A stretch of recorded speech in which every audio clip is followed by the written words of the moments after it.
Hello guys, welcome back to the channel. आज हम explain करने वाले हैं 1993 का drama romance movie M Butterfly को। इस मूवी के मेन किरदार के रूप में हम लोग जेरेमी आयरन्स को देख सकते हैं, जिनको हमने डैमेज ललिता जैसे मूवी में पहले देखा हुआ है। कहानी काफी मजेदार है और लूजली रियल लाइफ बेस्ड है, तो एंड तक जरूर देखना। तो चलिए बिना देरी किए कहानी को शुरू करते हैं। मूवी के स्टार्टिंग में हम रेने गैलीमार्ड को देख सकते हैं, जो अभी बीजिंग चाइना में है। ये फ्रेंच एम्बेसी में एज अ अकाउंटेंट काम करता है। एक बार रेने पॉपुलर ओपेरा सिंगर लीलिंग सॉन्ग को परफॉर्म करते हुए देख रहा होता है। सॉन्ग बहुत ही शानदार वे में प्ले मैडम बटरफ्लाई से एक पार्ट को गा लेती है। रेने सॉन्ग से बात करने चले जाता है। सॉन्ग ने जो गाना गाया था उसमें एक व्हाइट मैन ने एक एशियन और कहे तो ओरिएंटल वुमेन के प्यार को ठुकरा कर दूसरे लड़की से शादी किया होता है और उसी कारण के वजह से लड़की मर जाती है। सॉन्ग कहती है ये सब इसलिए फेमस है क्योंकि एक व्हाइट अर्थात वेस्टर्न मैन ने किसी लड़की को धोखा दिया था, और अगर सेम चीज किसी एशियन और जापानीज मैन ने किसी गोरी लड़की के साथ किया होता तो इतना फेमस नहीं होता, और तुम लोग भी ऐसे स्टोरी को ब्यूटीफुल स्टोरी का दर्जा नहीं देते। सॉन्ग ये भी कहती है इसलिए स्टोरी के पीछे जाने के बजाय म्यूजिक को एंजॉय करना चाहिए। रेने अपने बीवी जीन के साथ है और सॉन्ग के साथ हुए इंसिडेंट के बारे में बताने लगता है। रेने कहता है चाइनीज लोग मैडम बटरफ्लाई को हेट करते हैं क्योंकि इसमें एक व्हाइट मैन ओरिएंटल लड़की को प्राप्त करता है। जीन भी कहती है लोगों को इससे इस नजरिया से नहीं बल्कि एक ब्यूटीफुल पीस ऑफ म्यूजिक के तरह लेना चाहिए और एंजॉय करना चाहिए। 3 हफ्ते बाद रेने फिर से सॉन्ग का परफॉर्मेंस देखने चले जाता है। परफॉर्मेंस के बाद रेने उससे मिलने के लिए बैक स्टेज में है और दोनों के बीच बातें हो जाती है। ऐसा लग रहा था वो दोनों एक दूसरे के प्रति अट्रैक्टेड है और सॉन्ग भी रेने से फ्लर्ट करने की कोशिश कर रही है।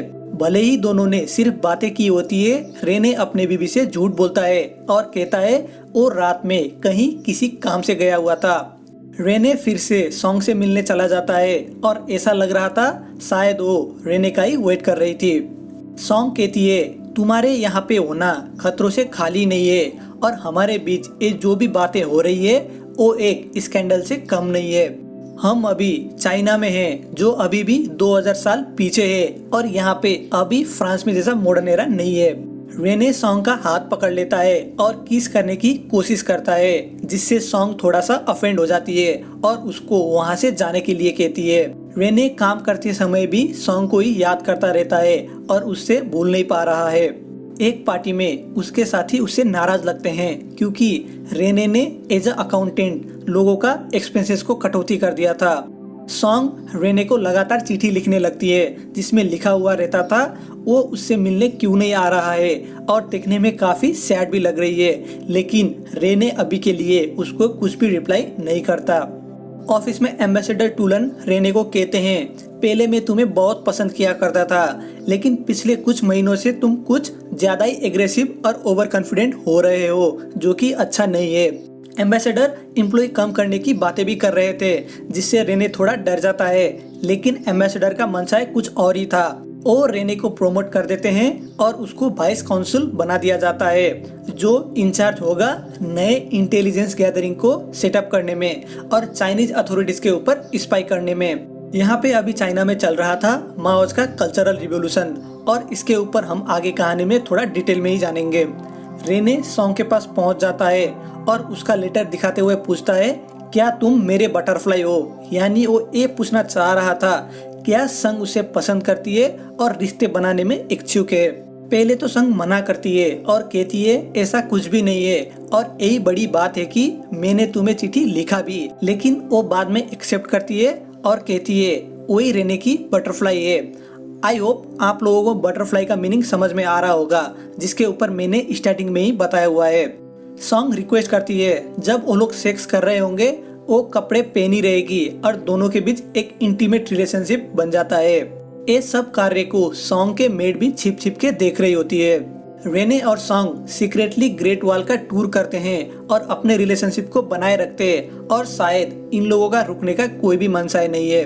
कुछ समय बाद एम्बेसडर रेने से कुछ सलाह मांगते हैं अमेरिकन्स जिनका यहाँ पे एम्बेसी नहीं था, उन लोगों ने फ्रांस को अमेरिका के लिए आंख और कान बनने के लिए रिक्वेस्ट किया है। यानी सीधी भाषा में अमेरिका चाह रहा था फ्रांस उनको चाइना से इनसाइड इंफॉर्मेशन सप्लाई करे। यहाँ पे अभी चल रहा था वियतनाम और चाइना के बीच कन्फ्लिक्ट और यूएस वियतनाम को बॉम्ब करने की कोशिश कर रहा था। रेने कहता है अमेरिकन्स को अपना स्ट्रेंथ दिखाना चाहिए, क्योंकि ओरिएंटल यानी एशियन लोग हमेशा सुपीरियर फोर्स के आगे झुके रहते हैं। भले ही वो बाहर से जितना भी दिखाने की कोशिश करे कि वो लोग हमें यानी वेस्टर्नर्स को हेट करते हैं, एक्चुअली में वो हमें अंदर ही अंदर पसंद करते हैं और हमारे जैसा ही बनने की कोशिश करते हैं। अब यहाँ पे आता है कहानी में थोड़ा ट्विस्ट। सॉन्ग को यहाँ पे एक चाइनीज एजेंट दिखाया जाता है। सॉन्ग रेने के साथ इसलिए थी ताकि वो उसे मिस इन्फॉर्मेशन दे सके चाइना के बारे में और रेने से उन लोगों के अंदर की बातें पता कर सके। सॉन्ग लोकल पार्टी के कॉमरेड चीन से बातें कर रही है और बताती है कैसे अमेरिका अपने ट्रूप्स के स्ट्रेंथ को बढ़ा रहा है। रेने ने सॉन्ग को वियतनाम के बारे में बताया होता है, जो वो यहाँ पे सब कॉमरेड चीन को बता देती है। कॉमरेड चीन सॉन्ग के पास हॉलीवुड का एक मूवी मैगजीन देखती है, जिससे वो बिल्कुल खुश नहीं है। चीन पूछती है क्या तुम्हें पता है हॉलीवुड पिक्चर्स महिलाओं को कितना नीचे गिराते हैं। सॉन्ग रिप्लाई करती है और कहती है उसने वो सब अपने प्लेजर के लिए नहीं बल्कि दिखावे के लिए रखा है, ताकि वो उन लोगों के जैसा बन सके और स्पाइंग में आसानी हो। सॉन्ग और रेने अभी भी अपने इलिसिट रिलेशनशिप को बनाए रखते हैं और एक दूसरे को सेक्सुअली सेटिस्फाई कर रहे हैं। एक दूसरे पार्टी में रेने अपने लोगों से डिस्कस कर रहा है और यूएस ट्रूप्स वियतनाम और ओरिएंटल वुमेन के बारे में बातें चल रही है। पिया हुआ रेने हल्ला मचाते हुए सॉन्ग के पास चला जाता है। सॉन्ग बहुत ही केयरफुली उसके साथ प्ले करती है और वो उसका स्लेव होने का दावा भी करती है। दोनों सेक्सुअली इंगेज हो ही रहे होते हैं। इसी बीच सॉन्ग कहती है वो प्रेग्नेंट है, जिससे रेने बहुत ही ज्यादा खुश हो जाता है। सॉन्ग कह रही है अभी उससे अपने पेरेंट्स के यहाँ पे जाना होगा और उन लोगों के रीति रिवाज के अनुसार वो तभी लौट पाएगी जब उसका बच्चा 3 महीने का होगा। सॉन्ग रेने को एक बेटा लाने का वादा करती है, जिसमें रेने कहता है अगर बेटी भी होगी तब भी उसको चलेगा। रेने सॉन्ग को विदा करता है और सॉन्ग चली जाती है कॉमरेड चीन के पास। सॉन्ग उससे एक चाइनीज बच्चा का मांग करती है जिसमें थोड़ा ब्लॉन्ड हेयर हो, ताकि वो रेने को चकमा दे सके। जब कॉमरेड चीन इस काम को मुश्किल बताती है, सॉन्ग हाथ खड़ा कर देती है और कहती है अगर ऐसा नहीं हुआ जैसा उसने कहा है तो वो अमेरिकन ट्रूप्स का वियतनाम में हो रहे मूवमेंट्स के बारे में खबर नहीं दे पाएगी, जो चाइनीज लोकल पार्टी के लिए बहुत ही इम्पोर्टेंट है। यहाँ पे सॉन्ग कॉमरेड चीन को बहुत ही अहम सवाल पूछती है और मेरे को लगा मूवी का की लाइन भी यही है। बेजिंग ओपेरा में क्यों वुमेन का रोल मेन प्ले करते हैं, और जवाब में सॉन्ग खुद ही कहती है क्योंकि सिर्फ मर्द को ही पता होता है औरत के तरह कैसे अभिनय करना है। और इस लाइन का इम्पोर्टेंस आपको भी बाद में कहानी में जरूर देखने को मिलेगा, तो एंड तक देखते रहिए। कुछ महीने बाद हम देख सकते हैं रेने एक रेड गार्ड डेमोन्स्ट्रेशन के बीचों बीच चल रहा है और वो लोग ओपेरा कॉस्ट्यूम्स को भी जला रहे हैं। एम्बेसडर कह रहे हैं ये जो रेड गार्ड है ये एक स्टूडेंट मूवमेंट है, लेकिन अभी एक पावरफुल मूवमेंट बन चुका है और इसके वजह से हमें यहाँ से जाना भी पड़ सकता है, तो जितना हो सके उतना लो ही रहना चाहिए, ज्यादा बड़ा प्रोफाइल नहीं बनाना चाहिए। और उनका इशारा था रेने के ऊपर। सॉन्ग रेने के लिए एक बेटा ले आती है और बच्चे को देख के अपना मानते हुए रेने बहुत ही भावुक हो जाता है। रेने कहता है वो सॉन्ग से शादी करना चाहता है और अपने बीवी को भी डिवोर्स दे देगा, लेकिन रेड गार्ड मिलिशिया वहाँ पे आके सॉन्ग को ले जाते हैं। उन लोगों ने सारे आर्टिस्ट को क्रिमिनल घोषणा कर दिया है कल्चरल रिवॉल्यूशन के नाम पे। यहाँ पे ये भी पता चलता है रेने को वापस फ्रांस भेज दिया जा रहा है उसके चाइनीज और वियतनामीज पॉलिटिक्स के रॉन्ग एनालिसिस के लिए। रेने सॉन्ग से मिलने उसके क्वार्टर चले जाता है, लेकिन उसको वहाँ पे बहुत सारे फार्मर्स दिखाई देते हैं और सॉन्ग भी वहाँ से गायब है। हम सॉन्ग को कहीं और देख पाते हैं और ये है री एजुकेशन कैंप, जहाँ पे एक लाउड स्पीकर बज रहा है और स्पीकर में हम सुन पा रहे हैं यहाँ पे सब फार्मर आर्टिस्ट है और अब इन सबको सिखाया जा रहा है खेती किसानी कैसे की जाती है। यहाँ पे इन सबको ट्रांसफॉर्म किया जा रहा है एक सच्चे नागरिक में, जो फ्यूचर में अपने हार्ड लेबर से नए सोसाइटी को सर्व करे। सबसे आश्चर्य की बात तो ये होती है सॉन्ग भी वहाँ पे काम करते हुए दिखाई देती है। अब 1968 पेरिस, फ्रांस में हम रेने को लोकल ओपेरा में मैडम बटरफ्लाई का परफॉर्मेंस देखते हुए देख सकते हैं। रेने की आंखें भर आते हैं और वो रो भी रहा है।